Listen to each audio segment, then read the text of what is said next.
hatid ng new best ever Sunsilk, Johnson's Pure Essentials, at tied with power of safeguard.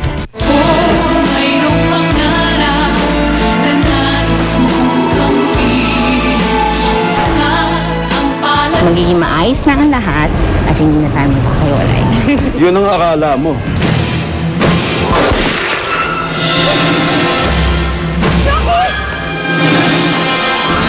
Ako nakapatay sa nanay mo at hindi si Danny. Postpone the wedding? Lola, kamamatay lang ni Rocky. Baka naman may ibang dahilan kaya gusto mong i-postpone yung wedding. Huwag na natin pagtalunan to. So after mag-cremate ni Rocky, we proceed with the wedding. Hindi pa hulihan lahat. Nagkaayos kami ni Danny na tapos na ang lahat sa amin. Ikakasal na sila ni Sylvia. Mamita, nasan na ba yung apo ninyo? It's supposed to be here an hour ago! Napagdesisyonan mo ng pakasalan si Sylvia. Paano ko gugustuhin, ma? Pinalaya ka na ni Orang. Palayain mo na rin ang mga alaala niya para makapag-move on ka na, ha? Makakaya mo ba anak na si Danny nasa piling isang babaeng hindi naman siya magiging masaya? Ruben, sa simbahan tayo, ha? Pasok ko na!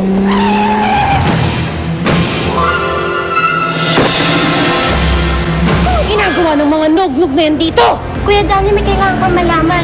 Hindi ikaw nakasagasa kay inay. Ano pinagsasabi ng mga bata nito?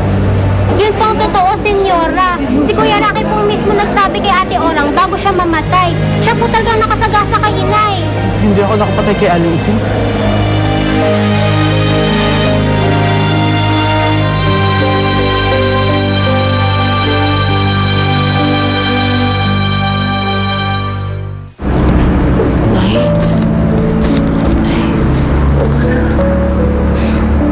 Salamat sa Diyos, nakaligtas ka. Nakaligtas ako ng dahil sa inyo, Nay. Sobra akong nagpapasalamat. Sobra din akong nagpapasalamat sa Diyos ng mga una dahil niligtas niya kayo kay Mang Gudo. Siguro, Huwag na kayo mag-alala, Nay.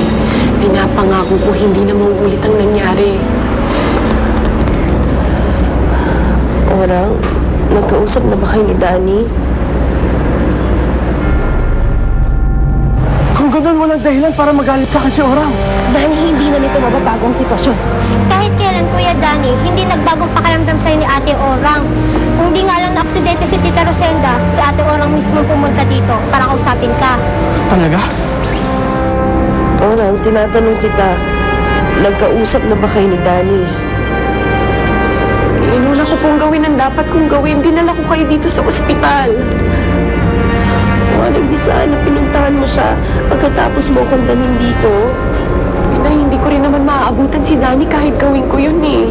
Kanina pa siya nakasal kay Sylvia. Walang masama kung nagbakasakali ka, Orang. Pabayaan lang natin siguro na eh. Wala na tayong magagawa eh. Pasensya ka na, Orang. Kung hindi dahil sa akin, siguro naambutan mo kausapin si Danny. Pasensya ka na. Ba naman kayo, Nay? Wala kayong kasalanan. Siguro nga hanggang dito na lang talaga kami ni Danny. Maayos na ang buhay niya. Nagsisimula na ulit siya. Sila ni Sylvia. Ayoko nang guluhin yun.